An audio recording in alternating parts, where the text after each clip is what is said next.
we are now ready to start our pancit cooking competition. Are you ready? Sabay, sabay! 1, 2,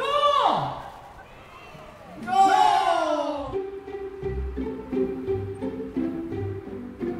Noodles in general naman sa buong Pilipinas came from the Chinese. Natutunan ng mga taga-Tuguegarao ang magluto ng pansit. Dahil nga, na-indigenize na yung pagkain Locally made noodles, local ingredients like kalabaw. Yun ang naging main distinguishing characteristic ng pansit. Isa gin. Oh. Sa tawyo. I-compute mo.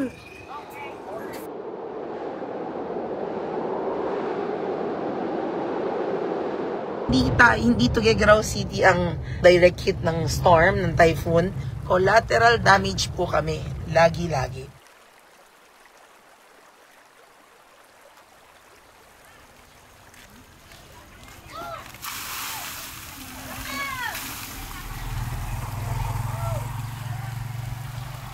Usually, kinukuha namin sa NVAT.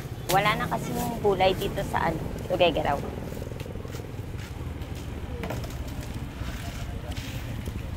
Itong kabatitis, kinukuha ko ito sa Solana. Kasi walang gaano dito sa Tuguegarao. Kasi binabaha kasi siya lagi.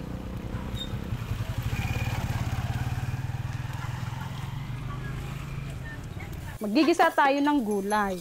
Itong natin, gulay. Toge po siya at saka patola. Lalagyan natin ng giniling ito. Usually po talaga, yung gamit po natin is yung tinatawag nating Cara beef. At dahil crisis po ngayon sa Cara beef, ang ginagamit natin beef.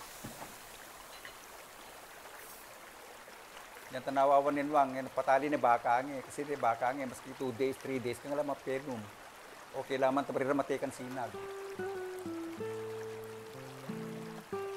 Sooner or later, mawawala Sa totoo lang. Diba? Kasi tayo na yung city talaga. But I would love the idea na kahit man lang sa gulay, diba, mapadami natin.